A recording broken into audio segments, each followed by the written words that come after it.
pokud ta reklama má fungovat na zákazníky, tak to prostě není něco hodím do AI a mám to za 20 minut a stojí to 30 000 korun. Procast. Podcast od Proficia, který propojuje marketing a business. Vítáme vás u dalšího dílu našeho Procastu. Tentokrát máme téma, které je docela specifické, je to konkrétně marketing v travelu, respektive budování značky v travelu, marketingová strategie v travelu. Jeden z nejvíc turbulentních segmentů, který musí hodně reflektovat změny ve společnosti, geopolitické, je to velmi složité, velmi náročné a proto tady máme taky velmi sečtělé hosty, nejpovolanější, a tím je Michal Bošela, Head of Brand and Communication v INVII. Dobrý den. A dále tady vítám Jirku Simonidese, což je Strategy Director v Proficio. Vítám vás oba tímto. Dobrý den. A možná i pro ty lidi nepolíbené zrovna tímhle segmentem bych klidně to začal tím, kdybyste měli definovat, a bude to asi otázka primárně na začátku na Michala, jak moc specifický je marketing zrovna segmentu, který je extrémně cenově citlivý, extrémně citlivý na změny ve společnosti, ještě tam může být velmi dlouhý rozhodovací proces, naopak extrémně impulzivní a ještě to je velmi vlastně náročné jakoukoliv komunikaci, protože vlastně krizovka tam může být na denní bázi. Pojal jsem to všechno?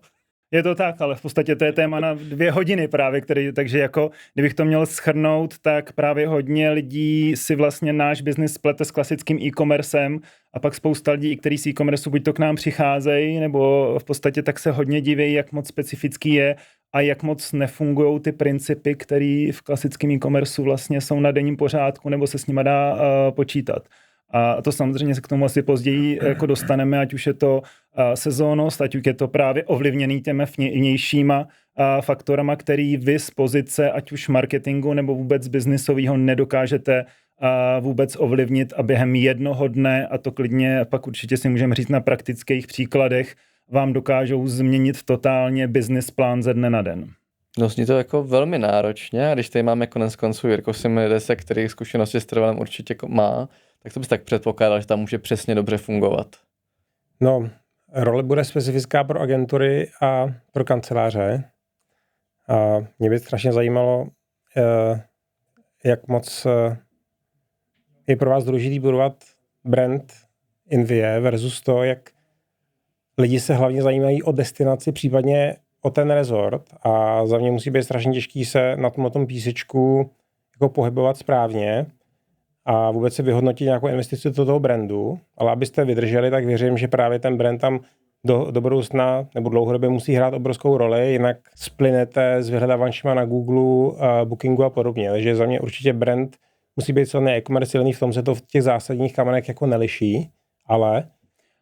Je to přesně tak, jak říkáte, a vlastně řeknu, jak vůbec vznikl brand oddělení vůbec v INVII a proč jsem vlastně do INVII nastoupil, protože to je přesně to, co zmiňujete, je, že INVII, řekněme, před 14 lety byla braná nikoliv jako brand, jako full service agentura, byla to braný jako vlastně porovnávač a onlineová platforma. To znamená, že v tu chvíli vlastně lidi přišli, vyhledali si, porovnali, ale pak šli k tomu zdroji, což je v našem případě právě cestovní kancelář. A v tu chvíli, kdy já jsem nastupoval do INVII, tak do té doby všechno bylo o performanceu. V podstatě brand bylo, když to řeknu trošku sprosté slovo v tu chvíli, a všechno se opravdu měřilo na cenu pro kliku a opravdu čistě výkon. Ale najednou se začalo zjišťovat, že vlastně do performanceu se musí přidávat stále víc a víc peněz, aby se udržel vůbec stávající traffic. To znamená, aby se to ani nenavyšovalo, ale vůbec, aby se udrželo to tempo růstu z toho minulého roku, a v tu chvíli vlastně se začalo brát v potaz, že tam asi chybí nějaká jako poměrně podstatná složka, která samozřejmě u jakýkoliv jiných firm je braná jako naprostá samozřejmost, což jsou právě investice do brandu. A to byla právě ta chvíle, kdy já jsem vlastně před 13,5 lety vstoupil do společnosti INVII a začínal jsem vlastně právě i rebrandingem v tu chvíli. A postupně vlastně každý rok se podařilo přidávat do budgetu brandového víc a víc a podařilo se vlastně postupně dělat komplexnější a komplexnější brandové, hlavně teda offlineové kampaně. Mě by k tomu ještě zajímala jedna specifická věc. Martin narazil na to, že ten obor může být velmi turbulentní, ovlivněný těmi vnějšími vlivy a nepředvídatelnými událostmi. Co jste dělali proto, nebo co cestovní agentura potažmo kancelář má dělat proto, aby na ní lidé nezapomněli a aby si na ní vzpomněli třeba po takovém období, jako byl covid.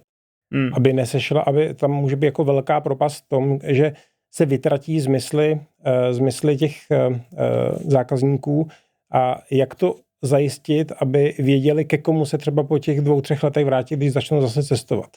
Vy jste dobře zmínil na začátku, že vlastně loajalita vůči, jako řeknu, brandu je v našem oboru poměrně nižší oproti samozřejmě spotřebnímu zboží. Když má někdo love brand, svůj produkt, tak je to trošku jiný.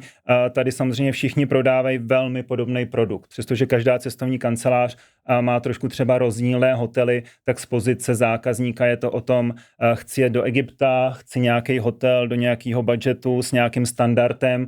A když to řeknu, jestli ho pak najde ten zákazník u cestovní kanceláře X nebo Y, to je třeba trošku jedno, samozřejmě něco jiného, pokud ty lidé už tu mají buď to doporučení, nebo už mají vlastní zkušenost s tím hotelem, tak vyhledávají konkrétní hotel. Proč to říkám je, že samozřejmě tam je právě hrozně důležitý udržovat znalost brandu, vizibilitu toho brandu, protože ten produkt je napříč tím trhem velmi podobný, téměř stejný, dá se říct.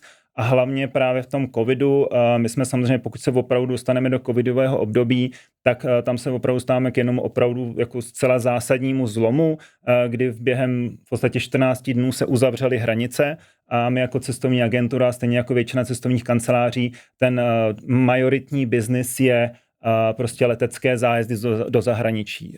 My přestože přes tím jsme nabízeli i lokální, tuzemské možnosti ubytování, tak ta specializace byla prostě na zahraniční dovolenou a v tu chvíli se zavřely hranice a teďka co s tím. Takže pokud vezmeme přímo ten covid, tak tam jsme se museli během týdne v podstatě přeorientovat na komunikaci na tuzemské zájezdy, respektive ne zájezdy, ale řeknu hotelové kapacity. Takže to byl vlastně jeden zlomový okamžik, ale samozřejmě bylo to vůbec nepřestat komunikovat tu značku. Protože pokud se ta značka nějakým způsobem samozřejmě obecně ztratí řeknu, visibility těch lidí a u nás i stále hraje, tím se dostávám třeba k nějakému media mixu, u nás stále hraje poměrně podstatnou roli klasická média, nejsou to jenom samozřejmě online, ale ty klasická média pořád u nás jsou poměrně důležitá a naše cílová skupina je primárně řekněme 25+. A pořád naši hlavní cílové zákazníci jsou rodiny s dětmi nebo páry cestující do zahraničí, takže i přesto, že samozřejmě ta situace byla velmi kritická z pohledu, a tím myslím samozřejmě ten první půlrok byly zastavený kampaně. To samozřejmě neříkám, že i v momentě, kdy se zavřely hranice, takže investoři řekli jasně v pohodě, můžete jet dál, takže tam se ty velké kampaně stopovaly a nechávaly se běžet hlavně výkonnostní kampaně právě na tuzemské kapacity, ale postupně jsme zase znova začali obnovovat právě brandové kampaně, aby tam v podstatě nevznikl nějaký zásadní propad ve znalosti značky. Jak na to reagovali vlastně vaši stávající klienti? Protože to je do určité míry velká změna propozice brandu a tady tvrdíme, jako, že brand je důležitý, jasně, brand je vždycky důležitý, všichni to víme, investujeme do brandu, ale v praxi jako se měnil přece do určitý míry business model, vlastně lokální zájezdy, jiný pricing a vlastně i ta komunikace musela být úplně jiná.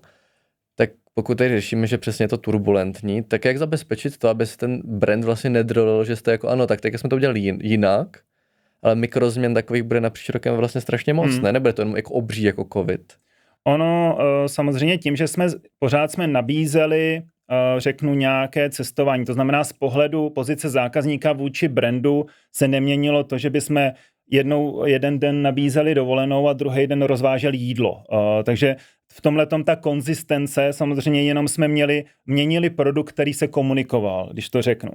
Ten problém v případě covidu byl trošku někde jinde a kde vzniklo ohrožení toho brandu, bylo v tu chvíli, kdy my jako cestovní agentura, když to řeknu, když se dostaneme trošku k té sezónnosti, tak leden, únor je nejvyšší, my tomu říkáme first minute sezóna. First minute sezóna znamená, že už nyní lidé kupují vlastně zájezdy na léto a zrovna v roce 2020 jsme byli, řeknu, v tom nejvyšším píku vůbec, kdy ty předchozí léta samozřejmě všichni víme, jak byli úspěšní, jak ekonomicky, všichni jako jsme jeli nahoru a těch 2020 byl právě i ten first minute leden únor, kdy se rekordně prodávaly zájezdy na léto. Pak se zavřely hranice a teďka ty tisíce klientů vlastně se na nás obrátili, řekli, my jsme zaplatili nějakou zálohu, protože s tím first minutem se platí nějaká záloha, i když třeba minimální, i když třeba jenom 900 na osobu, není to určitě polovina, ale je to opravdu takhle nízká částka, tak se ta záloha platí a vlastně všichni ty klienti přišli a řekli, tak a my chceme naše peníze zpátky.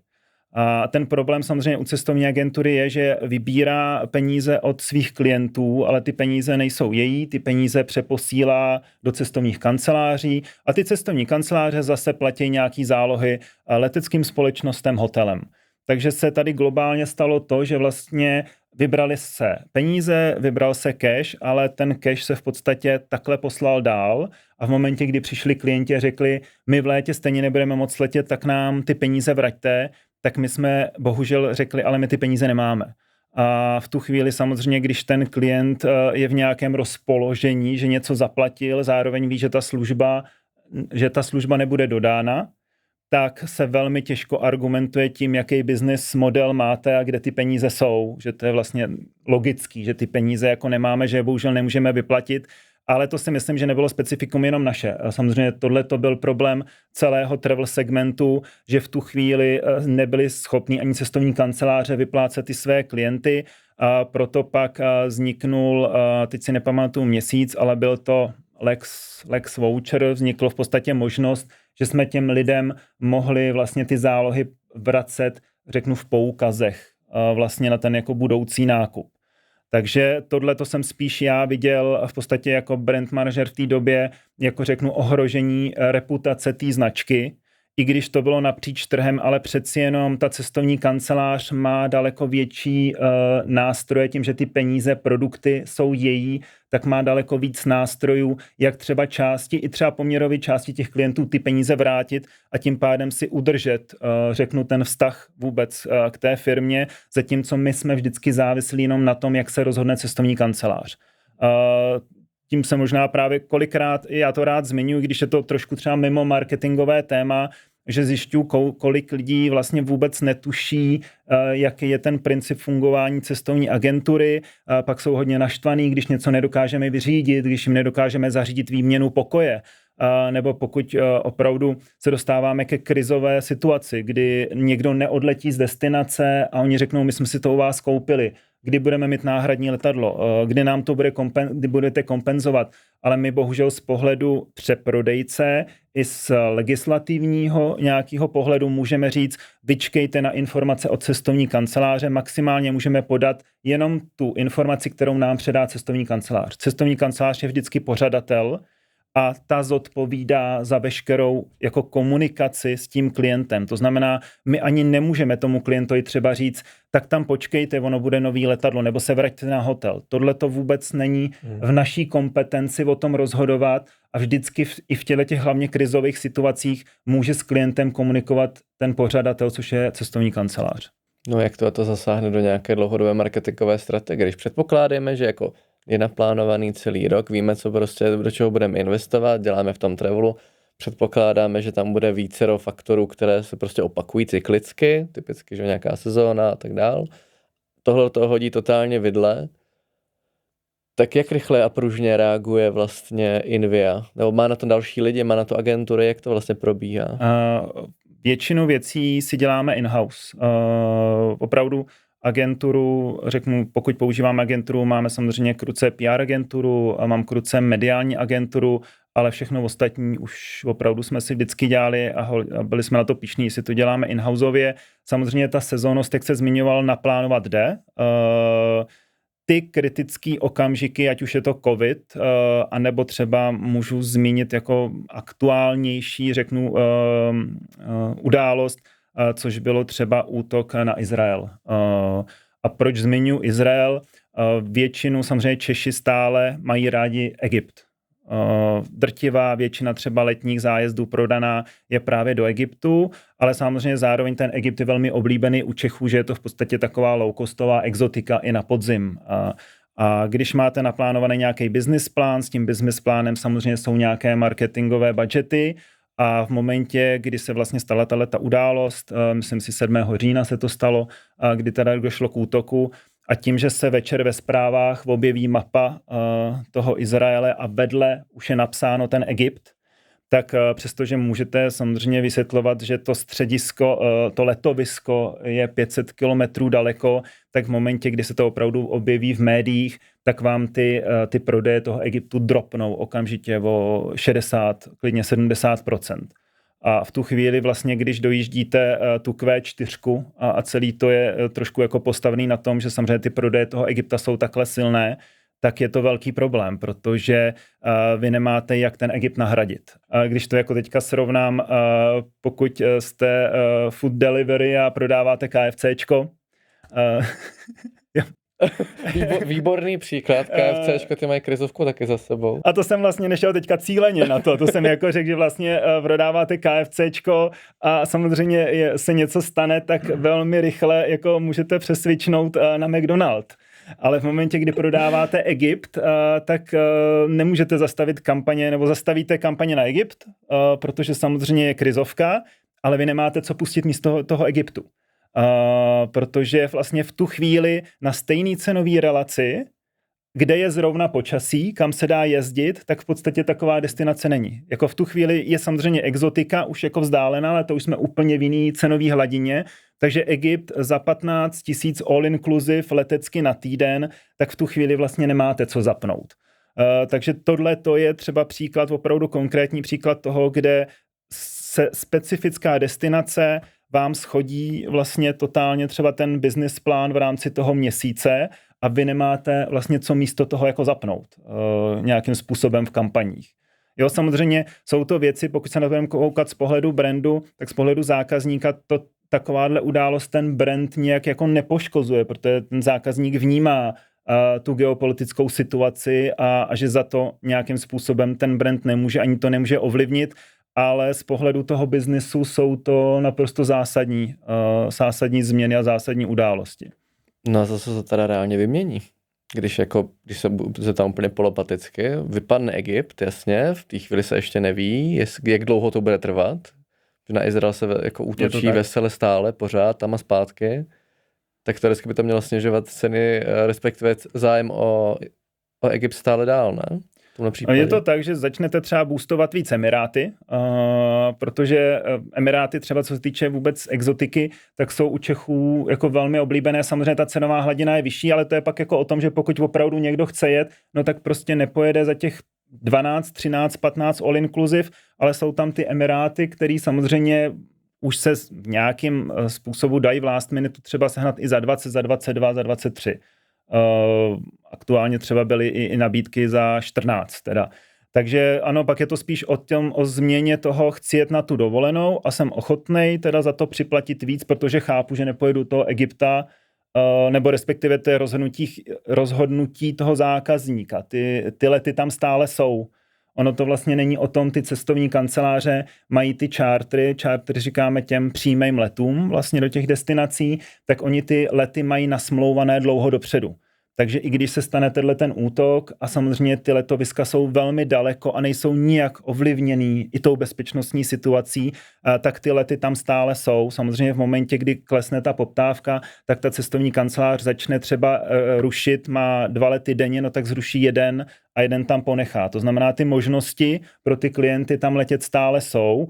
A je spíš, řeknu, na každém tom zákazníkovi, jak je citlivý na tom, jestli se tam vydá nebo ne.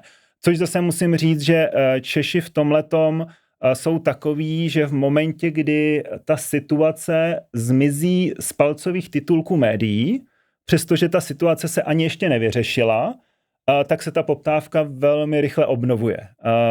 A ty Češi si jako nenechají určitý destinace, což je právě ten Egypt, třeba jako ujít a v momentě, kdy už se to jenom pouze tak intenzivně nekomunikuje, tak se dá říct, že velmi rychle se zase ta poptávka, řeknu, nevrátí se třeba úplně na původní jako level, ale zase jako se začne postupně jako zvedat. Takže spíš z našeho pohledu to je, jak dlouho se dané téma žraloka a podobných drží v palcových titulcích médií. Jasně. Ono, když dám ještě příklad třeba u Řecka, když se tam řešily požáry, což je třeba jako 2 roky dozadu, tak to bylo opravdu o tom, že ty požáry byly v severní části a ta jižní část byla v podstatě nedotčená.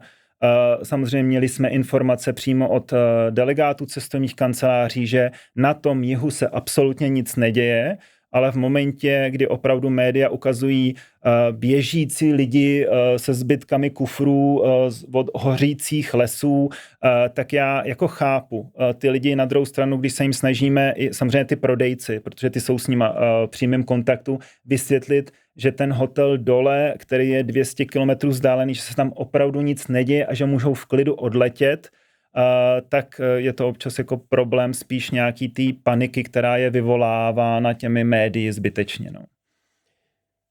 Díky. Já bych se ještě rád vrátil k tomu tématu covidovému. Vy jste zmínili, že jste samozřejmě začali snižovat náklady na brand, potom jste se teda znovu vrátili k brandovým kampaním, ale celkově ty investice do brandu musely být určitě nižší. Kde jste to začali katovat a podle čeho jste se vlastně řídili, abyste se správně rozhodli, co odstřihnout a co nechat? Ona, jak jsem zmínil úplně na začátku, Invia byla vždycky hodně performance drivovaná společnost a řeknu i po těch 10 letech, co ten brand nějakým způsobem už se stal součástí toho marketingového budgetu, tak stále byl braný jako vlastně něco, co se první katuje a co se velmi jako lehce z pohledu jako top managementu dá katovat. Že prostě přece na performanceové kampaně se jako nešahá, ale bez toho brandu. Takže ano, opravdu těsně po zavření se vlastně katlo z brandu úplně všechno.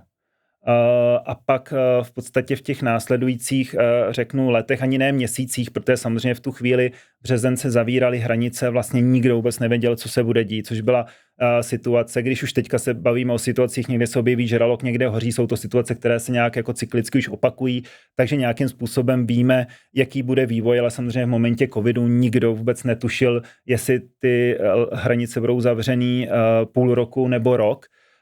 Ale samozřejmě, když se to začalo postupně uvolňovat, paradoxně zrovna si myslím, že Emiráty byly třeba i jedny z prvních, kam se dalo ještě lítat už vlastně pak s rouškama, takže byly postupně různé destinace, které se otevíraly za nějakých podmínek, takže s tím, jak se obnovovala poptávka, nejdřív se samozřejmě čekalo na poptávku, když to tak řeknu, aby se opravdu vědělo, že na to ty peníze vyděláme a s tím se postupně začalo obnovovat vlastně i mediální kampaně, a což bylo samozřejmě pak postupem času televize, rádio, tak jak s nima pracujeme, ale určitě to byl vlastně jako postupnej nájezd těch kampaní.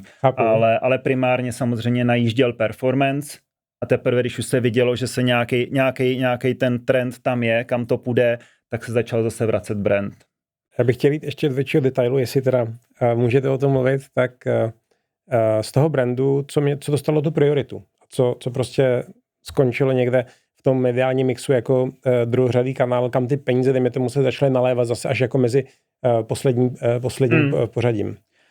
My obecně ty priority máme, nebo priorita v tom brandu a v tom ATLku je televize, rádio, pro nás třeba outdoor je víc doplňkovější, print je hodně doplňkovej, nějaký eventy a tohleto to už je jako úplně, řeknu, hodně bonusový, takže v našem případě to opravdu byla televize a rádio. Není to zároveň trochu jako, nechci říct neintuitivní nebo kontraproduktivní, jsou takový nehezký slova samý, ale že jako v momentě, kdy se všichni stáhnou z trhu, tak ten jako trh ideí, řekněme, a toho, jak tam procpat svůj brand, by teoreticky měl být levnější, tak není vlastně teda ta myšlenka jako jasně performance marketing, safe choice prostě, jde to líp doměřit, máme na to data, vlastně všichni z toho jsou víc happy, ale přitom by to vlastně investice do brandu by o to silnější měla být v momentě, když to nikdo ostatní nedělá, ne? Je to tak, bohužel každá společnost je vlastně na nějakými investory, kteří samozřejmě něco očekávají a v tu chvíli je tam vyšší zájem a samozřejmě ano, tak jak to říkáte, v tu chvíli by dávalo smysl. Na druhou stranu vlastně v tom covidu samozřejmě pro nás v tom mediálním prostoru to není jenom jako přímá konkurence s našima s cestovními kancelářema, že jo? Jako prostě televizi kupujou všichni, rádio kupujou všichni, takže v tu chvíli se tam jako setkáváme všichni a víme, že samozřejmě ten klasický e-commerce v tom covidu vlastně absolutně jako vystřelil. Takže dávalo by smysl být vidět, protože nejsou vidět konkurenti. Na druhou stranu ten mediální prostor se rozhodně nezlevňoval, protože naopak začaly daleko víc spendovat úplně firmy z jiných segmentů. No a když se budeme bavit jasně o brandu dál, protože to určitě je téma, které budování brandu a nejenom v travelu, ale obecně budování brandu je prostě dlouhodobé téma. Kolik do něj investovat, jaký je ideální prostě mediální split, jestli prostě Lesbinet má furt pravdu, nebo možná už nemá. A jak se teda brand v travelu takhle udržuje konzistentní, nedrolí se v rámci těch jednotlivých konkrétních aktivací, protože těch tam taky bude myriáda, tu na slev, tu na akcí, pružně musíte reagovat na to, co dělá konkurence. Jak vy jako garant v Invi toho, head of brand, že tohle furt drží po takhle dlouhou dobu, to vlastně má to furt vystavní postavení na trhu, který má? Já si myslím, že to je možná i tím, že tam je pořád jeden člověk, ale to není jako určitě ne sebechvála, ale že to je jako fakt, protože samozřejmě asi by se našly opravdu i spousta značek, kde vlastně tím, že tam docházelo k neustálé fluktuaci právě ve vedení, v podstatě marketingu a každý, kdo tam přišel, zase zrušil kompletně ten kreativní koncept a nastolil zase nějaký jiný, tak jako asi i všichni zvenku, aniž by i ti, co měli ty insidy zevnitř, tak viděli, jak se tam vlastně zase mění lidi a zase to naskakuje úplně na jinou vlnu. Takže jako z jedné strany si troufnu říct, že tím, že tam i jsem takhle dlouho, tak i samozřejmě z té evoluci těch jednotlivých komunikací a kampaní, tak jak se dělaly ty hlavní koncepty kreativní, které jsme, dělali, sice měnili každý 2 roky, ale pořád jsme se snažili držet nějakou konzistenci toho, co komunikujeme.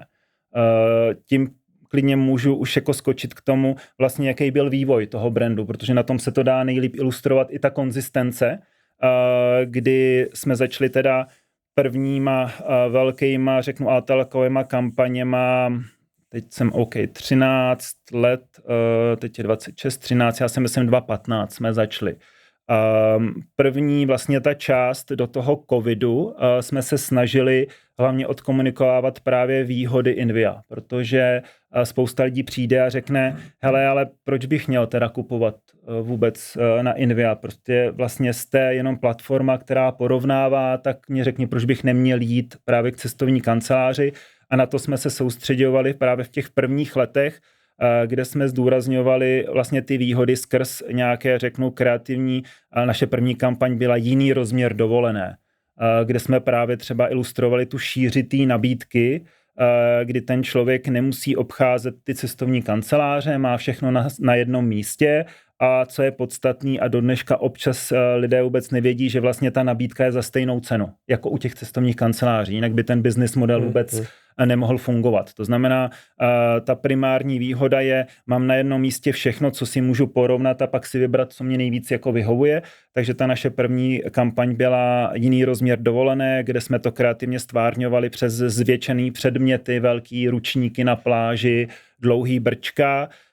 Pak jsme se dostávali zase další, ta myšlenka byla třeba dovolená bez kompromisů. Zase stejný pohled na šíři nabídky, ale trošku jiné vyjádření. To znamená, pokud jdu do konkrétní cestovní kanceláře, která se specializuje jenom na něco, tak vím, že tam bude mít ten jeden termín, nebude mít hotel, který bude mít zrovna pokoj s výřivkou, zatímco když jdu k Invi, tak si najdu tu destinaci a najdu si vlastně všechno, co mi vyhovuje a nemusím z těch svých požadavků dělat žádný kompromis. Takže co chci říct je, že to kreativní zpracování bylo sice jiný, ale pořád ta message zůstávala nějakým způsobem konzistentní, to znamená ilustroval se vlastně ta šíře té nabídky, ta výhoda toho všeho na jednom místě.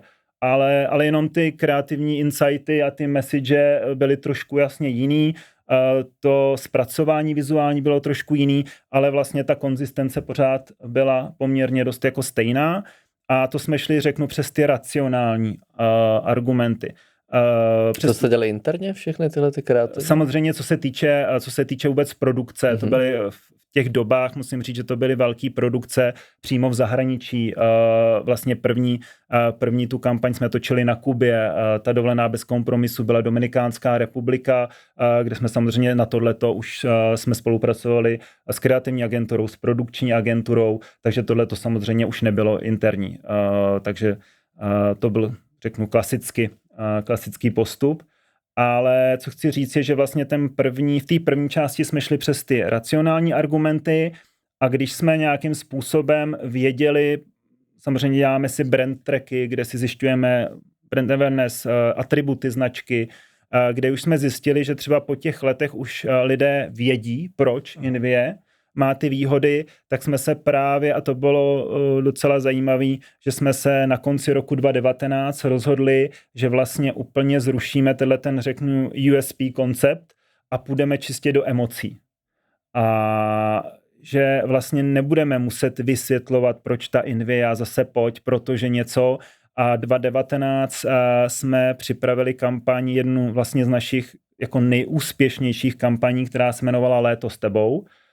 Ta kampaň byla založená právě jenom na tom, že jsme pozbírali autentické záběry z dovolených našich klientů a k tomu jsme dali prostě písničku od Jiřího Schillingera Léto s tebou.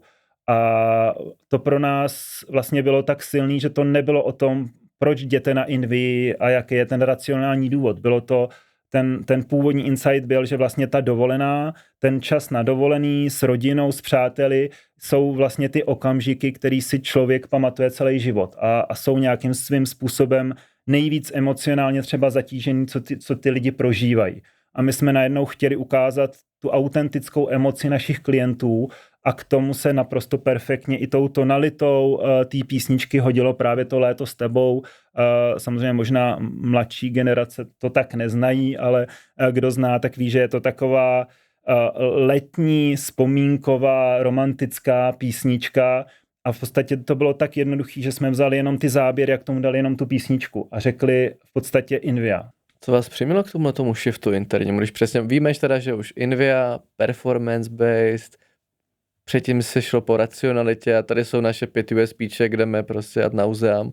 Teďka jste si řekli písnička, nostalgie, vzpomínky, emoce. Jak se tohle z té organizace stane, ten přerod?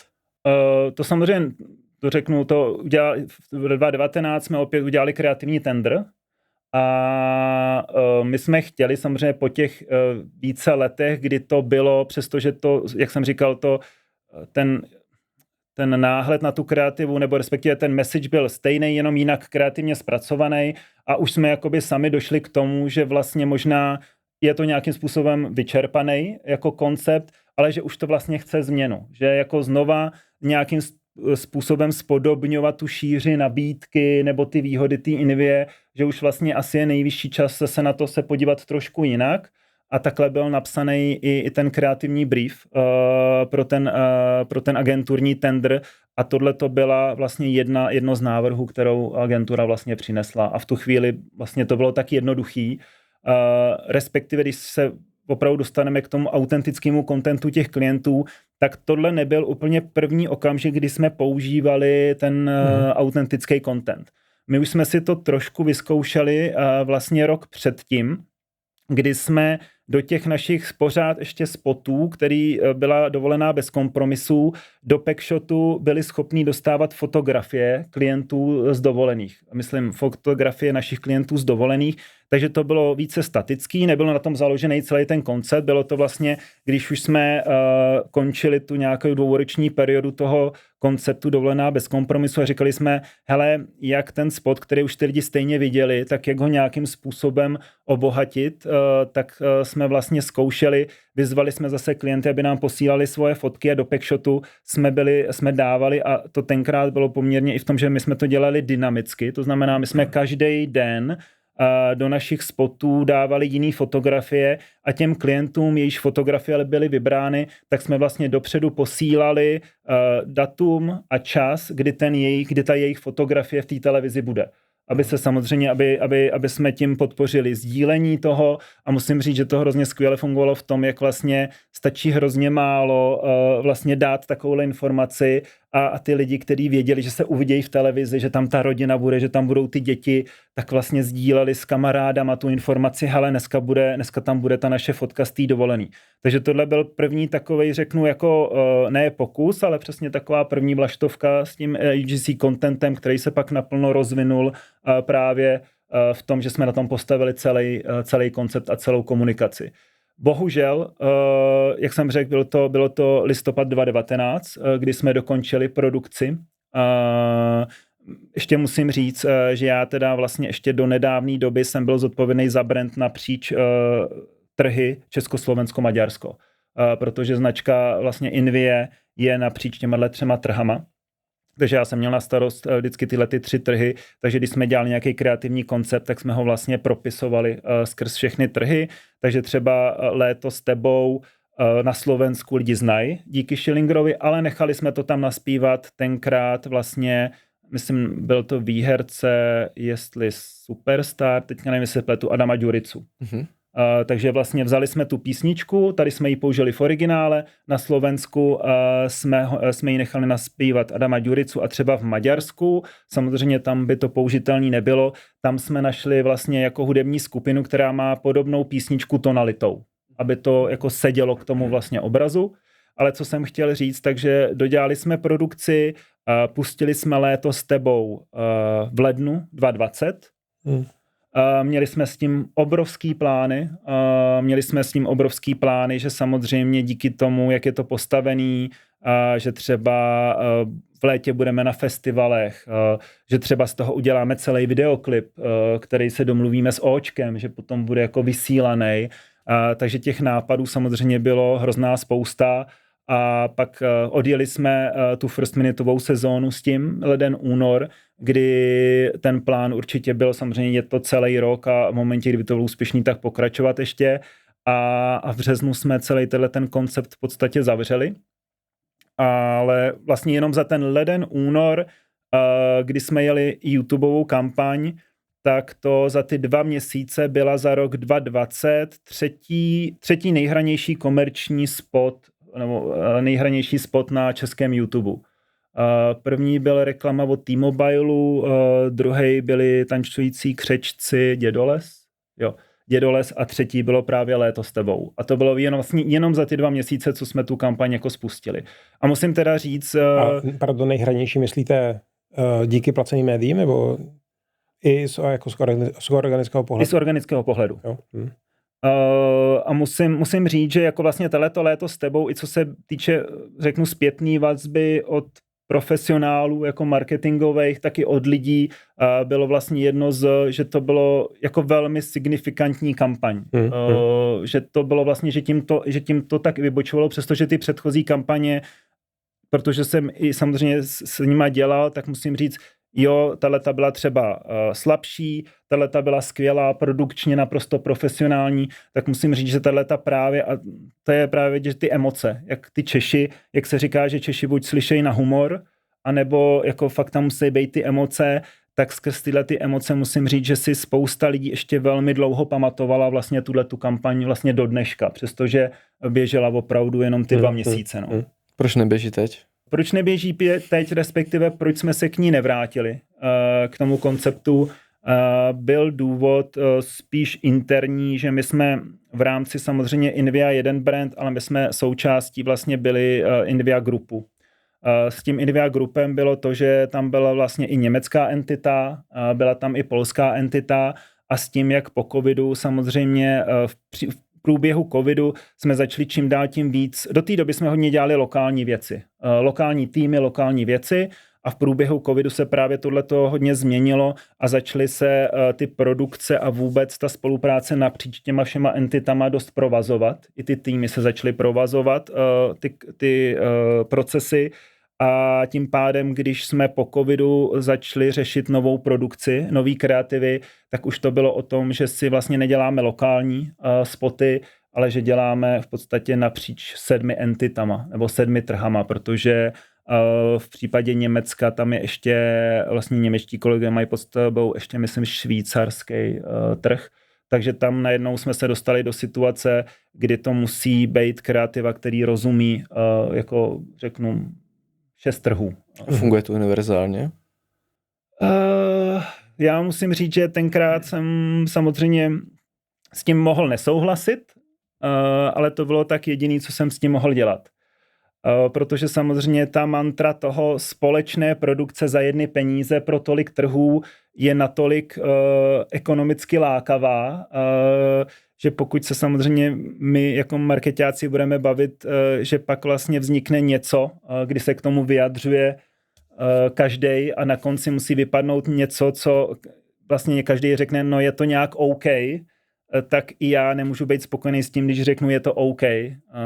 Prostě to musí být skvělý, musí to být to, co jsem jako to očekával, ale bohužel ta realita samozřejmě není vždy ideální a opravdu to bylo tak, že se udělali na konci jako první nový koncept, který byl Radost začíná u nás, tak vlastně spoty a všechno bylo naprosto profesionálně udělaný, ale jako je hrozně znát, že tam chybí to lokální srdíčko, respektive ten nějaký lokální insight, což samozřejmě v případě Léta s tebou a Jirka Schillinger zafungoval úplně skvěle a pak už to byla prostě za mě jako profesionálně udělaná reklama na cestovní agenturu.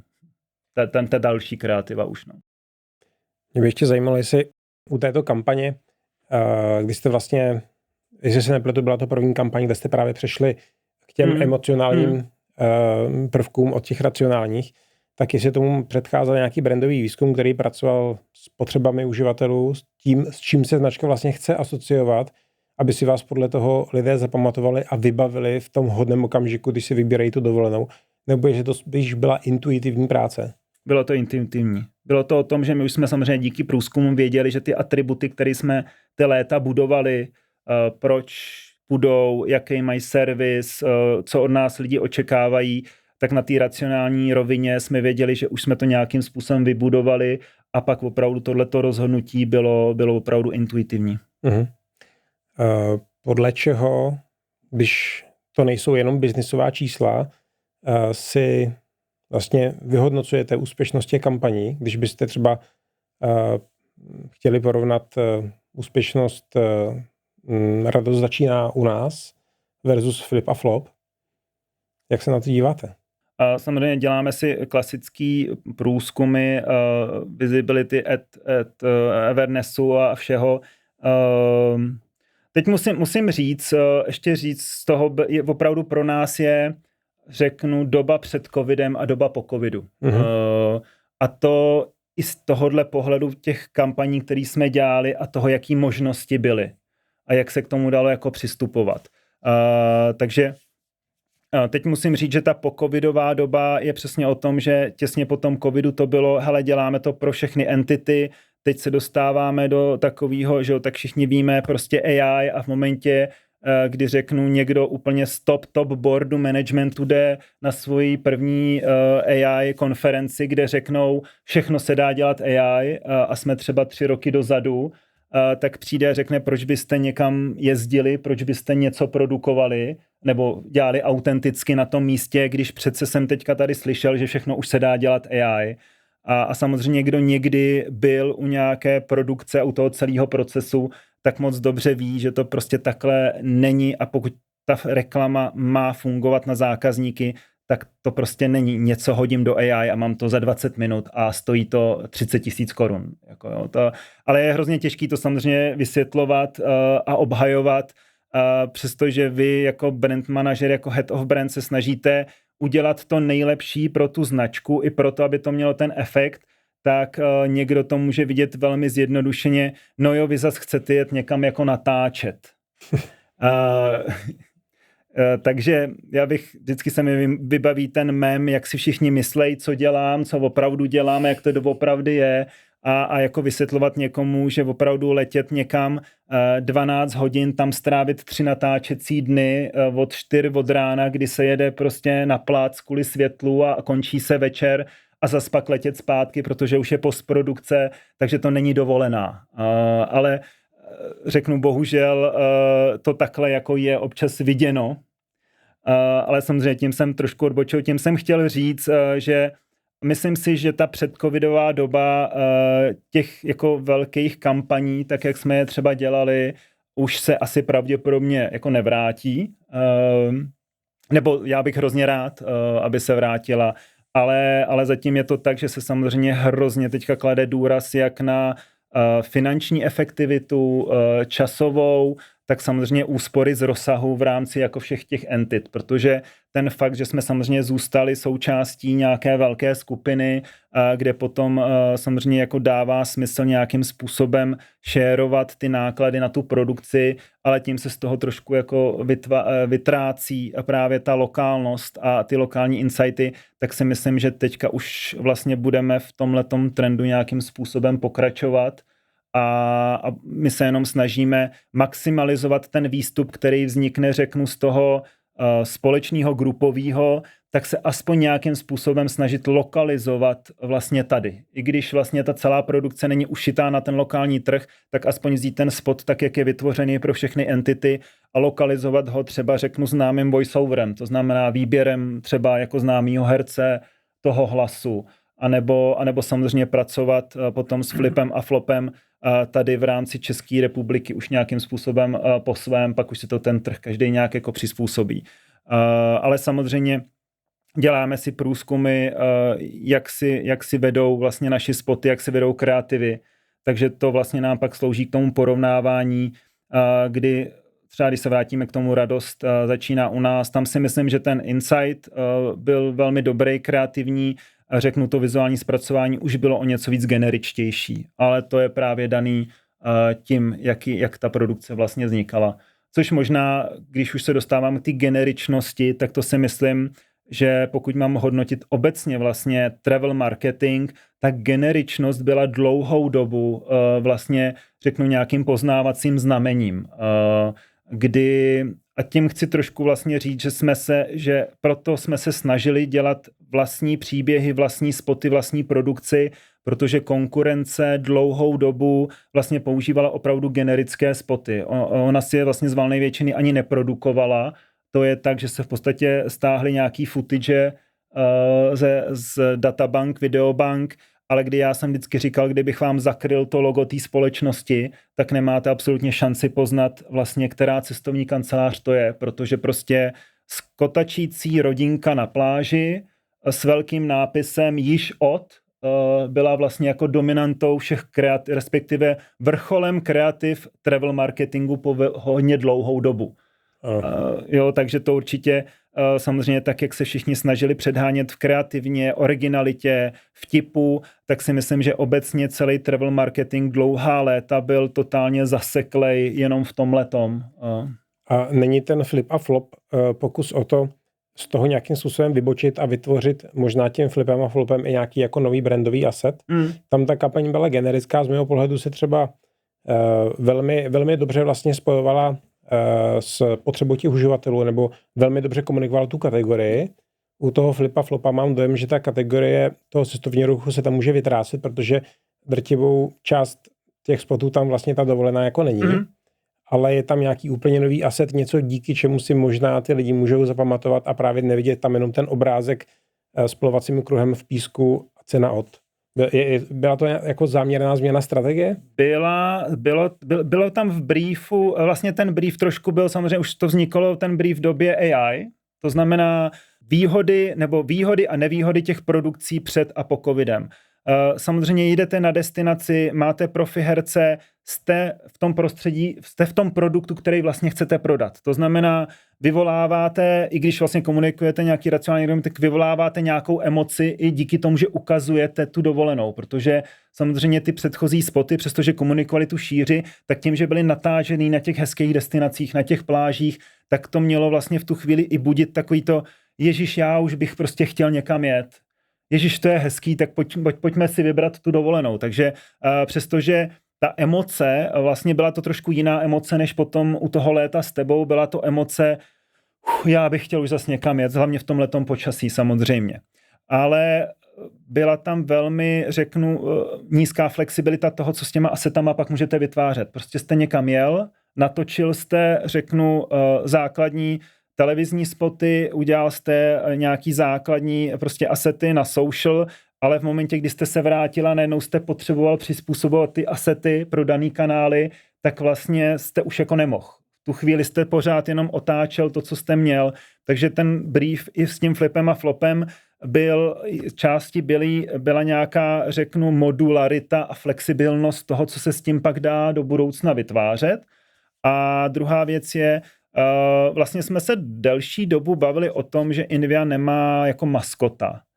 A že nám vlastně chybí nějaký grafický asset, který by šel prolínat vůbec, ať už jako interní samozřejmě komunikací, tak tou externí, kterou by tu komunikaci nějakým způsobem spojoval. Protože samozřejmě jednou komunikujete first minute, pak jako tady valentýnský poukazy a dovolený, ale takže vybíráte fotky k tomu danému tématu, ale vlastně kromě loga to nemáte jak jakoby propojovat. Takže přestože nebylo zadání vytvořte nové oficiální maskoty pro Invii, tak nějakým způsobem jsme chtěli najít prvek, který by byl i vlastně jako grafic. V tu chvíli řeknu, ne člověk, ne celebrita, kterou bychom používali, ale v podstatě neživá věc, která naprosto na první dobrou je spojovaná s dovolenou, což jsou právě samozřejmě žabky. My kvůli tomu, aby mohli mi dostatečně, řeknu, výrazový prostředek v obličeji, tak jsme použili jako pantofle, ale pořád jsou to jako plážové pantofle, ale je to vlastně věc, kterou mají lidi spojenou na první dobrou, samozřejmě takovej ten jako hned, OK, je kufr, ale tak to je takový jako opravdu, jako jo, dovolená kufr, no dobrý.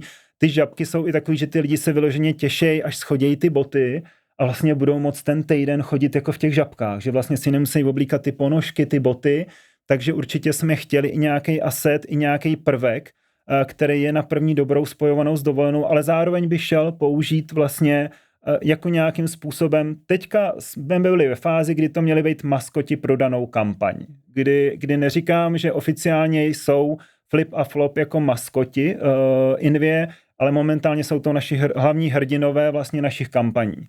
Ale jako nezapírám, že samozřejmě o tomhle ten potenciál, i když budeme třeba měnit kreativní koncept, tak vlastně nechat si jako maskoty tam určitě je.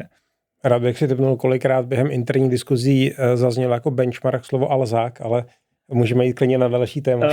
No ani ne, my vlastně jako, tak každý má, jako, nebo vždycky je někde nějaký prvek, ale jako se to u toho travelu té dovolené si to dlouho jako nabízelo vlastně, jo. Určitě to nebylo, hele, podívej jako Alzák a jak řve a budem skrz ně prostě prodávat ty nabídky. Takhle asi vlastně upřímně jako fakt musím říct, že ten Alzák jako nebyl jako úplně jako přímá inspirace pro flipa s flopem, no. Nemyslím se to přímo jako inspirace, ale vím, že jakmile se mluví o maskotech v rámci marketingu, tak jako benchmark se okamžitě vytohuje Alzák a začíná se spekulovat, jaký přínosy a výhody to může mít. Tak ještě máme ty křečky taky, kteří byli druzí, že jo? A ty už teďka nejsou, ale... Stále ještě běží křečci různých variací. Jsem dlouho neviděl teda. Různě oblečení, různé barvy, různí křečkové. Každopádně jsem spíš říkal, jako, když by to bylo lokalizovaný stále, tak proč to nejsou ponožky v sandálech, že? Mohlo by to být super, prostě místo žabek, lokalizovaná kampaň. Jo, tak to jsou takový jako kliše, jako, který samozřejmě, když zadáte agentuře, tak jako ty naštěstí už to jako přeskočení, nikdo to nepřinese, jako jo, protože vlastně se tomu jako všichni smějeme, ale když pak jako vylezete z toho letadla a jako real vlastně si říkáte jako fakt, takže... Tak to jsou ty lidi, co tleskají v tom letadle hlavně. No, ale... taky. A nebo jako pořád vás překvapuje, že jdete večer do fakt té hezký restaurace, té hotelový, ty vaše manželky se namalujou, dá si ty nejlepší šaty a pak tam prostě fakt někdo přijde v lavkách jako večer na tu večeři. No. Já vlastně u toho spíš, jako, a trošku nás to vrací k tématu, který jsme nakousli, že vlastně jako, když je to takhle globální do určitý míry, více trhů najednou, kreativa stejná pro více trhů najednou, tím pádem asi komunikace musí být do nějaký míry homogenní, zároveň tím pádem bude i trochu generická, z principu věci, propisuje se to vlastně konec konců do obecně toho jako business modelu na jednotlivý ty trhy, že určitě budou, že Slováci budou víc náchylný na cenu třeba a na reklamace než Češi bych předpokládal, a může být, respektive ty specifika toho zákazníka Přece ve hře budou obrovský, ne? To nemůže být, jakoby ta komunikace nemůže být úplně jednotná a říkat to stejný a pak na to pasovat jiný podmínky, ne? Jako zrovna český a slovenský trh, co se týče třeba jako té komunikace i těch benefitů, i toho, na co ty lidi slyšejí, to znamená v případě třeba First Minute je to ta nízká záloha a vlastně ty USPčka té Invie jsou vlastně na těch trzích jako stejný, ale i vnímaný stejně, jo. To už je pak spíš ne na té, brandový komunikaci jako o tom velkým konceptu, tak jak jedeme jakoby ten brand, už je to opravdu o těch malých segmentačních kampaních v momentě, kdy teda víme, že samozřejmě tady víc frčí jedna destinace, tak se pošle mailing s důrazem na to, co v té dané zemi je víc poptávaný, ale nemění se, úplně jsme nepřizpůsobovali, aby řeknu, hele, tady byl flip a flop, a pro Slovensko prostě vymyslíme trošku jako něco jiného. To znamená, ta kreativní komunikace funguje, nebo to vnímání určitě třeba flip a flop jako funguje, to, co má dodat zákazníkovi, napříč těma trhama a spíš tohleto přizpůsobení už je opravdu na úrovni pak, každodenní třeba komunikace v různých jako interních kanálech a to, jak se vybírá, jak se dělají, připraví se bannery, to znamená, co se připraví na bannery, to znamená, ano, flip a flop tam bude stejný a jenom se třeba různě mění samozřejmě CTAčko nebo ta výše slev, která se komunikuje, takže spíš se to přizpůsobuje už přes tyhle ty atributy. Jasně, když se dostaneme k té brandové teda komunikaci, řekněme, že přesně máte teda globální nebo pro ty všechny trhy stejnou kreativu, bude to flip a flop. Na všech trzích kromě jednoho bude super fungovat a na jednom z nich, můžeme si brát libovolnej, to bude fakt flop, jo? Tak jaká je ta reakce interní? Jakože, no, je to fajn, je to v pohodě, jdem dál? Vždycky nějaký trh tím může trpět trošku. Protože samozřejmě jde se od nějaký priority trhů a od nějaký výkonnosti trhů. To znamená samozřejmě, pokud vám nějaký jeden trh dělá 80%, pak nějaký buď celý skupiny nebo těch třech, tak samozřejmě ta priorita se dělá, že se to přizpůsobujeme tomu trhu, který vydělává těch 80% prostředků a pak postupně, čím více samozřejmě ty další trhy nějakým způsobem jsou schopny vydělat si na sebe, tak o to více potom jako investuje do toho, aby se přizpůsobovala i ta kreativa. Ale samozřejmě je to o nějakých prioritách a o nějaký důležitosti, jaký entity, jak je schopná vlastně do toho celého balíku vlastně přispět. No. Jasně. Takové velké téma je testování kreativ před jejich publikací, jde to využít pro větší kampaně. Nemusí to být testování na cílové skupině, používá se i AIčkový testování. Nemůže tohleto být argument nebo nějaký nástroj pro to, abyste přesvědčili ten top management nebo investory, že má přeci jenom smysl ty kampaně udělat samostatně pro každý trh? Určitě může a já bych rád, nedělali jsme teda určitě jako odpověď, že jsme vlastně nedělali testování kreativ, ale jak zmiňujete, ano, tohle to určitě je nějaká cesta, jak vlastně argumentovat a připravit argumenty pro to, aby jsme ty kreativy opravdu začali jako rozlišovat a individualizovat pro každý trh. No. Budu samozřejmě, já vždycky říkám, pořád je to o tom, někde jsou samozřejmě společnosti, kde naopak jako brand a brand oddělení a brand budget hraje naprosto dominantní roli a vlastně naopak ten performance je tam totální popelka. U nás i v této době je to hodně jako výkonnostní věc, takže musím říct, že vlastně za ten brand si pořád musíme hodně věcí obhajovat, že vlastně jako performance je vlastně naprosto jasný, ale za nás si hodně jakoukoliv investici do čehokoliv musíme stále hodně jako obhajovat, což je naprosto jako logický, protože samozřejmě performance vidí naprosto jasný čísla, proces, jak to postupně propadá, ale v tom brandu je to o nějaký jako odvaze věřit i tomu, že hele, chceme vyzkoušet novou věc, ano, stojí to peníze, ale prostě nelze být pořád při zemi v tom, že vlastně se budeme spolíhat opravdu jenom na ty výkonnostní kampaně, protože to je vlastně přece ta jistota. No. Já mám ještě jeden dotaz. Může to být ať už brand nebo výkon, to nechám na vás, ale je něco, co vás při expanzi na slovenský nebo maďarský trh překvapilo, s čím jste vůbec nepočítali, ať už to fungovalo lépe nebo hůř? My pro klienty děláme často go-to-market analýzy a vycházejí z toho spoustu poznatků, ale potom stejně ta realita vás může překvapit. Já jsem vlastně, když jsem nastupoval do Innově, tak už jsme entity vlastně slovenský a maďarský měli, to znamená, já jsem vlastně nebyl v tom procesu, že bychom vlastně vstupovali jako na ty trhy. Samozřejmě spíš z mého, nebo z pohledu vůbec nějakého mediálního plánování, tak asi jako každý ví, že prostě ten maďarský mediální trh je poměrně dost specifický už kvůli té vlastnické struktuře těch médií.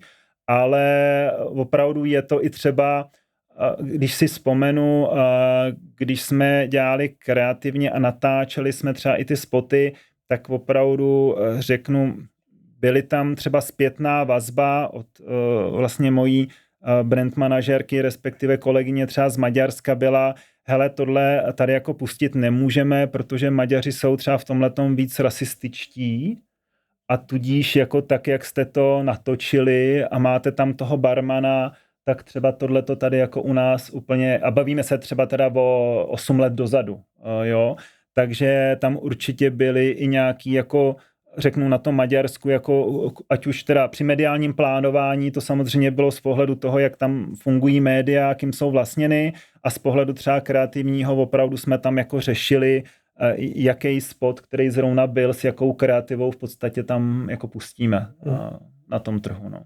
Specifika to má? Specifika to má, určitě. My jsme, říkám, jak vlastně jako můžu dávat ten insight právě z těch jako trhů, protože vlastně pak máme vlastně entitu třeba Travel Planet, kterou jsme měli a tam už to bylo, že my jsme jako dodali asety a oni si ty kampaně jako plánovali sami. Tam vlastně já už jsem třeba v tom procesu vůbec nebyl zahrnut, to sami byli vlastně němečtí kolegové, kteří prostě už si vlastně jako dělali už vlastní kampaně a nějakým způsobem si to přizpůsobovali, takže tam já už jako třeba nedokážu, nebo jako třeba dokážu, pokud bychom měli se bavit třeba opravdu o německém trhu, tak tam z pohledu i té společné třeba produkce nebo vývoje té kreativy, tak jako musím říct, že třeba s německým trhem tam jsou opravdu specifika v tom, že oni jsou hrozně opravdu takový to jako, nebo když řeknu, proč jsme skončili léto s tebou, byla vlastně váš byl dotaz, proč jsme to vlastně neobnovili a ta odpověď právě byla, že jsme se stali součástí grupu, kde ta německá entita samozřejmě byla mnohem větší než my, a tím pádem měla i velmi jako silnější hlas v tomhletom. A když jsme tenkrát ukazovali ten koncept Léto s tebou, a to nemyslím, jako že bychom v Německu pouštěli Jiřího Schellingera, ale vůbec se snažili vysvětlit, na čem to je založený, tak vlastně němečtí kolegové říkali, tak to by tady prostě jako nefungovalo. Jako čistě emoční. Nebo to byl jako jejich názor, jako jo, takže my jsme to takhle převzali. Čistě jako emoční věc, kde se vlastně jako racionálně nekomunikuje, jako teď kupte a teď běžte na web a tady klikněte. Asi jako nejlepší ilustrací bylo, že vlastně ty kolegové třeba kampaň, kterou oni sami měli před tím lokální německou, bylo prostě celebrita chodí s tabletem a ukazuje, kde na tom tabletu vlastně na tom webu kliknout a co si tam jako koupit. Což jako přesně jako úplně jiný pojetí toho, jak si asi jako představujeme, kam bychom se chtěli jako posunout, co chceme jako říct, než řeknu trošku roboticky, vlastně jako ukazovat, teď tady máme ten web a tady teda najdete ty nabídky a ty jsou fakt jako nejlepší, tak na ten web jako běžte. Tak tím jsem chtěl spíš jako právě porovnat, když jsme se bavili o těch specifikách, tak, ale říkám, to byly jako jejich, neříkám, že vlastně takhle to je a že vlastně všechny německé reklamy takhle jsou, protože samozřejmě nejsou, prostě víme, známe reklamy, jaký má Volkswagen, jaký používají, což jako někdy jsou naprosto jako skvělý, že jo, příběhy, jak s tím jako pracujou i s těma emocema, ale zrovna v našem segmentu, tak jak to bylo, tak oni jeli hrozně na takový to racionálno zobrazení v těch spotech, zatímco my jsme jako samozřejmě chtěli buď to ten vtip, anebo tu emoci. A proto jsme se nevrátili vlastně k tomu Létu s tebou, protože pak už to jako tohle vlastně neobstálo v Německu, tenhle ten koncept, no. Mně tady rovnou napadá asi taková zároveň trošku zavírající otázka, než se dostaneme k naší pravidelné rubrice, a to je taková výhledová pro travel segment, když tady řešíme, že kreativa je čím dál generičtější. Byla už jednou byla generická, vlastně pak jste se z těch trend nějak dostali a teďka jako v době nějakého AI slopu a prostě všeho zrychlování se a důrazu na performance, není tady trošku obava možná z vaší strany, se to přesně vrátí k tomu, že to zase nejenom bude všechno generický a kruh ve vodě, akorát, že bude špatně proporční AI-kem vytvořený a k tomu ta sleva. Já si jako obecně můj náhled na AI, teďka ten buzz je takovej, že čím víc se celý ten prostor, včetně reklam a všeho, bude vlastně zahlcovat tím AI contentem, tím vzácnější zase začne být vlastně ať už autentický, což se bavíme o autentičnosti ve smyslu, že jsme používali opravdu jako materiály našich klientů, tak myšleno i zase takový ten řemeslnej, jako vytvořený content, protože ať si říká, kdo chce, co chce, jak je AI jako dokonalý a samozřejmě jako je, tak stejně já z toho jako necítím kolikrát tu emoci, než když jako člověk, řeknu, s tou produkcí v ty 4 ráno vstával, řešil to tam, musel se potýkat s nějakýma nenadálejma situacema, improvizovat a já si myslím, že i když by něco vygenerovalo AI na základě nějakého zadání a pak bych vám pustil jako opravdu to, co se dělalo lidskýma rukama a byl tam ten osvětlovač, který tam těch 10 hodin prostě držel to světlo, takže to stejně jako je poznat a myslím si, že naopak se zase za chvilku jako dostaneme do fáze, kdy někdo napíše článek a udělá tam klidně pravopisné chyby, tak vlastně to bude vlastně hrozně super, protože vy budete vědět, že to psal člověk.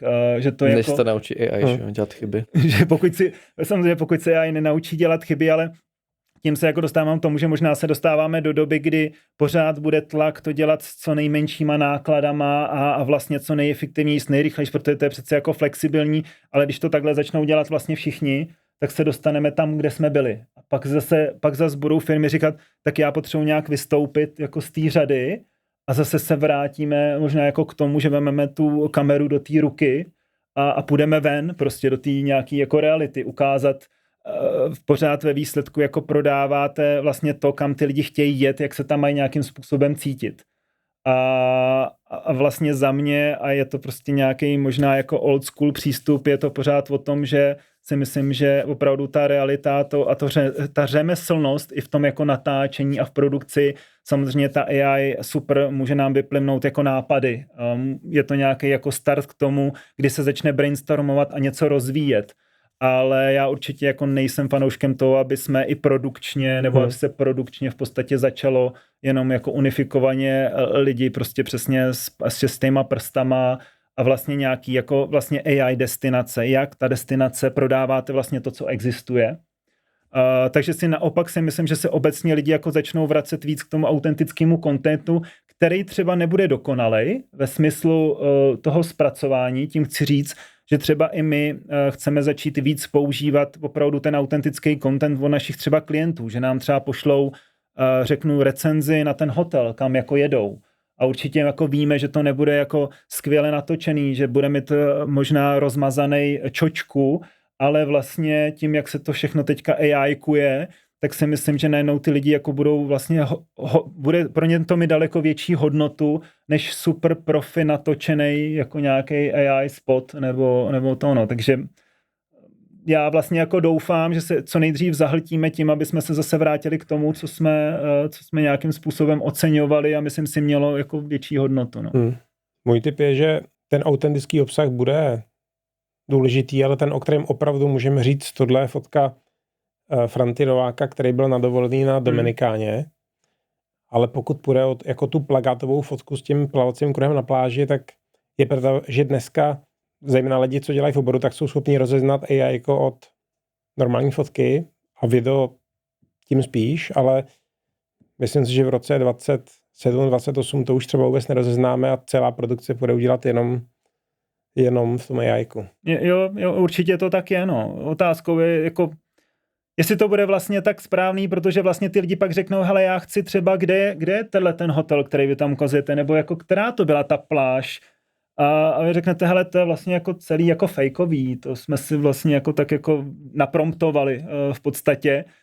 Teďka samozřejmě jako máme Flipa s Flopem, takže to je úplně jiný koncept, protože tam nejde o to prodávání té destinace, respektive toho prostředí, vlastně to, co prodáváme, ale stejně si myslím, ta dovolená to prostředí je vlastně ten produkt. Takže minimálně právě my chceme i teďka, co se týče pak sociálních sítí, začít víc využívat a právě zase ten autentický content nejenom od našich klientů, ale tím se samozřejmě i naši prodejci jezdí na takzvané infocesty, to znamená, že to jsou, že pak ten prodejce se jede školit do té destinace, vidí ty různé hotely, kde chceme víc zapojit právě prodejce do toho, aby nám vytvářeli přímo na místě ten content, protože samozřejmě ta globální komunikace může být nějaká, ale pak na těch jednotlivých kanálech chceme víc ukazovat opravdu to, jak to na té destinaci je, jak ten hotel vypadá, aby samozřejmě i ty lidi si vybrali, jestli to je rodinný hotel, jestli to je vhodný pro malé děti, nebo jestli to je naopak jako romantický hotel s výhledem a západem jako slunce, přímo z pokoje, přímo pro páry. Takže tohle to je třeba jeden ze směrů, který chceme daleko víc používat v našich kanálech. No. To mě přivádí k dalšímu USPčku, kterého jsem si u vás tolik nevšiml, ale vy teď ho už právě naznačujete. Vy jste říkal, že na té racionální stránce jste si dřív zaměřovali na tu šíři nabídky a neměl by právě tím USPčkem té agentury být to kurátorství, to rádcovství? Jo. Určitě my máme vlastně, když to řeknu, jedna je ta šíře nabídky, to bylo, řekněme, ten kreativní koncept, ale co určitě bylo hodně komunikovaný, to byly vlastně recenze. My vlastně tím, že jsme, řeknu, agentura, sdružujeme ty nabídky, tak naším cílem je prodávat dobrý produkty bez ohledu na toho, od koho jsou. To znamená, my nemusíme upřednostňovat nebo upozorňovat třeba jako negativní recenze, protože samozřejmě pro naše klienty jako největší přidaná hodnota je, že protože samozřejmě sbíráme od každého klienta, který s námi jde, tak sbíráme tu recenzi a tu recenzi pak dáváme k dispozici. Myslím si, že teď už jako já už pak myslím, máme přes 1,5 milionu uživatelských recenzí, ale už vždycky říkám, když je to na milion, nad milion, tak už je vlastně trošku úplně jedno, jestli to je 1 milion, 2 miliony, protože pro klasického člověka už ty řády nic neříkají, důležitý, že jich tam je hodně a že když potřebuje tu informaci najít, tak si ji tam prostě najde. Takže tohle to je určitě USPčko, který řeknu je poměrně unikátní pro nás, že jsme vlastně ten nezávislý hráč, který v tu chvíli nepotřebuje říkat, hele, tak samozřejmě, když to vezmu cestovní kancelář, pokud bude mít negativní recenze na nějaký svůj hotel, který stejně prodává, tak asi nechci jim křivdit, ale samozřejmě nebude úplně ty negativní recenze ukazovat, hele, tohle bylo fakt jako hrozný. Ale v našem případě je to o tom, že my prodáváme ten produkt nikoli v konkrétní cestovní kancelář a určitě hodně využíváme i v komunikaci potom to, že u nás vlastně najdete užívat skutečný recenze od skutečných vlastně našich zákazníků, podle kterých se ten zákazník může rozhodovat vlastně, jaký produkt si koupí. Myslíte si, že si to potenciální zákazníci už teď s Inví výrazně spojí? Je to právě něco, na čem byste měli pracovat? Určitě si myslím, že tam asi je potenciál k tomu, že tam není první dobrá, protože máme tady TripAdvisor, máme tady Booking, který k tomuhle účelu slouží jako úplně stejně. To znamená, že to není, řeknu, unikátní věc, ale samozřejmě na Bookingu a na TripAdvisoru jsou samostatný hotely, což je právě trošku ten rozdíl, že třeba, kdybyste se zeptali, jestli je bereme jako konkurenci, tak pro mě tyhle ty brandy nejsou úplně konkurence, protože pokud jako člověk vlastně chce to mít zorganizovaný, tak nejde jako na Booking.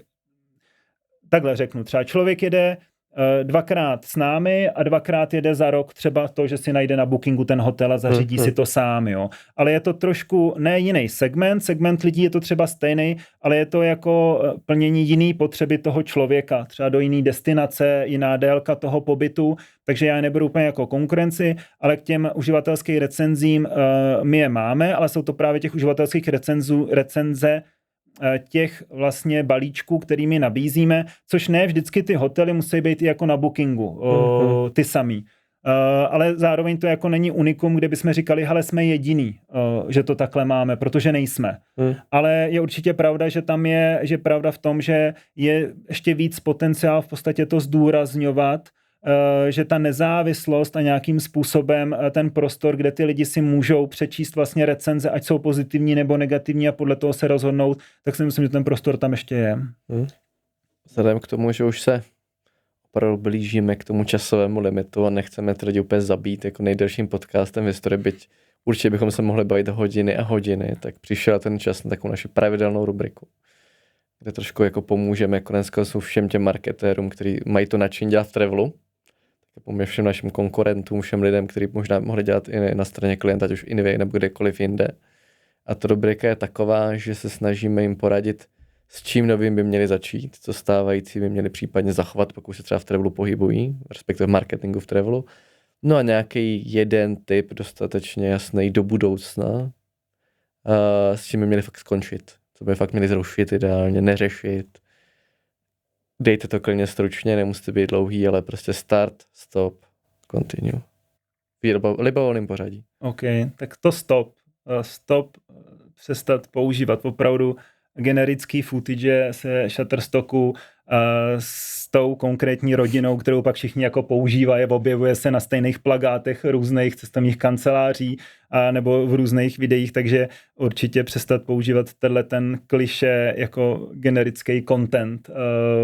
Použít vlastně třeba právě ten autentický, ale asi jako přestat používat už to, co se tady vlastně jako recykluje nějakým způsobem pár let. A kolikrát to i vidíte na printech, ta samá rodina, prostě ten samý člověk, ten samý chlap, jenom v jiný jako póze.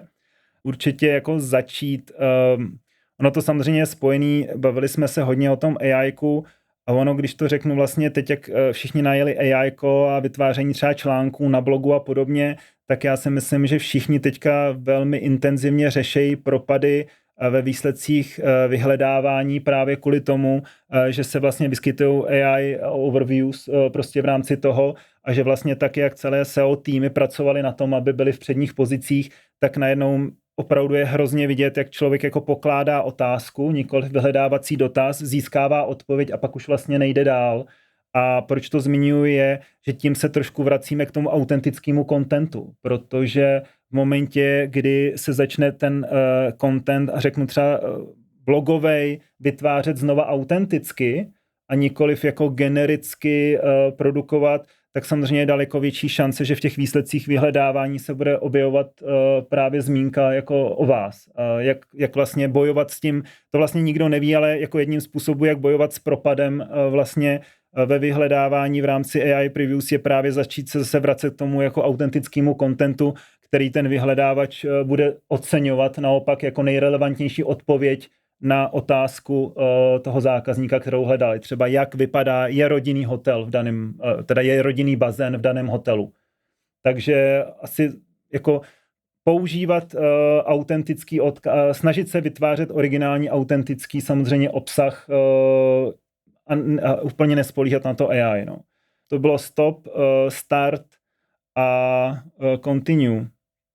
No, teď musím teda říct, že... No zároveň pokračovat. Pokud už někdo dělá si ten autentický content, tak to nezabít, že pokračovat v tom. Je to ta pomůcka. Jak to spojit? Je to tak asi, no. Teďka si myslím, že v to continue už jako se přiznám, že mě teďka nic... Dáme šanci Jirkovi prostě. Já tu stopku budu mít stejnou, nebudu originální v tomhle oproti našemu hlavnímu hostovi. Nebýt prostě generický. Být unikátní, odlišit se, aby si mě mohli zapamatovat, anebo aby si mé reklamy všimly, ať už se na to budu dívat z pohledu nějaké odlišitelnosti brandu, nebo nějaké jakoby ID, abych tu pozornost vůbec jako byl schopný získat. Takže určitě se odlišit. V tom, co začít dělat, tak tam taky vezmu za jeden konec AI-ko, ale ještě to trošku možná posunu do jiné roviny. AI jako a obsah, to je jasný spojení. Jasně, a to dneska dělají všichni. A v čem by podle mě někdo, kdo dělá turismus, tak se měl posunout, tak se zamyslet nad tím, jakou bude mít jeho kancelář, agentura nebo one-man show a přidanou hodnotu oproti agentovi umělé inteligence, který mu je schopný tu dovolenou dneska jakž takž naplánovat a poradit, co si má vybrat a proč. A ten agent bude za 2-3 roky ještě mnohem dál a možná mu to i sám navolá a zajistí. Tak se zamyslet nad tím, jaký ten můj vlastní produkt bude mít tu přidanou hodnotu oproti AI-ku, oproti AI agentovi a pokusit se jí teda tu moji přidanou hodnotu zvětšit a třeba na tom ten brand do budoucna stavět. V čem pokračovat? Stejný problém. Já si můžu tady skočit, my jsme se vůbec vlastně v průběhu celé doby nebavili o specifičnosti nákupního chování, to jsme vlastně úplně přeskočili, která je hodně vlastně, která by vydefinovala i to, jak to, ale tady to chci zmínit tom, že vlastně ta přidaná hodnota u těch cestovních kanceláří a u těch lidí není, že přenášejí to plánování, kterou můžou pořešit pak nějaké jako AI robotem, ale spousta lidí chce přenést tu zodpovědnost za to, že někdo jim řekl, že ten hotel bude fakt skvělej, že vlastně a to říkám ještě to, že vlastně vůbec nějakým způsobem třeba se nestává to, že by se zavíraly kamenné pobočky. Naopak, třeba kamenné pobočky, ať už naše nebo cestovních kanceláří, se stále otevírají, protože ty lidi v případě tohohle produktu mají naopak čím dál tím větší tendenci jít si o tom povídat a vlastně mít jako živý doporučení od živého člověka. Takže tady bych to chtěl právě jako třeba upravit, že tam určitě nejde o to plánování, který může zajistit ten robot, ale že pořád si chtějí povídat o tom, že někdo zkušenost má, že v tom hotelu byl, že to doporučí pro malé děti nebo naopak jenom pro páry a spousta lidí chce trošku jako přenést tu vlastní zodpovědnost, že ho ta rodina pak bude nenávidět, že vybral špatně ten hotel, protože řekne, hele, to mi jako doporučili a řekli, že to bude jako fakt super, což je dalších x faktorů třeba v tom živém kontaktu, který ten AI robot vlastně nenahradí. A zodpovědnost nelze přenést na robota, ale jenom na člověka. Tak, no. Tak a v čem pokračovat? Tak protože performance je úplně na totální hraně, už to nejde ždímat víc a spousta brandů má tu strategii, že v performanceu ochotný jít do ztráty jenom proto, aby generovali nový zákazníky, ale mají opěrný pilíře, což je často brand organika, případně nějaký jako social organický. Tak já doporučuji, pokračujte v těch svých opěrných pilířích, na kterých ten váš biznis stojí, nebo ten marketing stojí, kromě toho performance, protože když je mít nebudete, tak zřejmě za pár let skončíte, nebo možná za rok skončíte a případně hledajte nové, hledajte nové pilíře, kromě performance. Já myslím, že taková pěkná tečka. Nedělejte jenom performance. Tímto máme tohle natáčení u konce. Já vám oběma děkuji za obsáhlé odpovědi na každou z otázek. Myslím, že to bude pošušňání pro každého našeho posluchače a děkuji. Díky za pozvání. Díky.